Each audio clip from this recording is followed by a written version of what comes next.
Super star Rajinikanth அவர்களோட ஒட்டுமொத்த கெரியருமே இப்படிதான் இருக்க போகுது அப்படின்றத 35 வருஷத்துக்கு முன்னாடியே 2 பாட்டு சொல்லிருச்சு அப்படின்னு சொன்னா உங்களால நம்ப முடியுமா?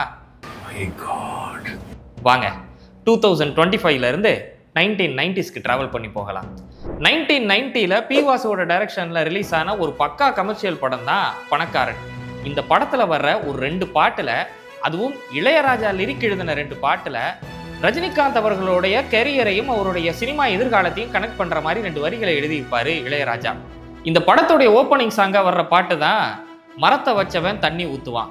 அதுல வர்ற இந்த வரியை கவனிச்சிங்கன்னா இது எந்த அளவுக்கு சூப்பர் ஸ்டார் ரஜினிகாந்த் அவர்களோட கனெக்ட் ஆயிருக்குன்றதை நீங்க புரிஞ்சுக்கலாம். காத்து இருப்பது எத்தனை பேரோ உன்னிடம் தோற்பதற்கு அப்படின்னு அதுல ஒரு வரி எழுதியிருப்பாரு இளையராஜா.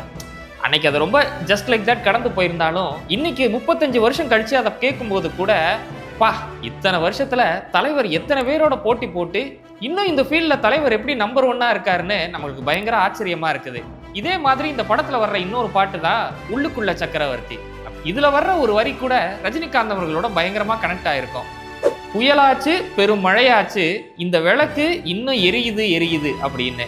ஸோ இன்னைக்கு அதை கேட்கும்போது ஆமா இல்ல, இவர் பிளாக் அண்ட் ஒயிட் காலத்துல இருந்து அதுக்கப்புறமா ஈஸ்ட்மன் கலர், அதுக்கப்புறமா அனிமேஷன், அதுக்கப்புறமா 3D, அதுக்கப்புறமா இன்னைக்கு ஏஐ டெக்னாலஜி வரைக்கும் இத்தனை ஜென்ரேஷன்களை கடந்து இத்தனை விதமான படங்கள்ல நடிச்சிருக்காருன்னு நினைக்கும் போது புயலாச்சு பெரும் மழையாச்சு அந்த விளக்கு இன்னும் எரியுது அப்படின்னு இளையராஜா சொன்னது எவ்வளவு சரியா பொருந்தது அப்படின்றத உங்களால பார்க்க முடியும். ஸோ இந்த பாட்டை இதுக்கு முன்னாடி யார் கேட்டிருக்கீங்க, அதுலேயும் ஸ்பெசிஃபிக்காக இந்த வரிகள் தலைவருக்கு இவ்வளோ கனெக்ட் ஆயிருக்குன்றதை இதுக்கு முன்னாடி யார் கவனிச்சிருக்கீங்கன்றத கமெண்ட்ல சொல்லுங்க.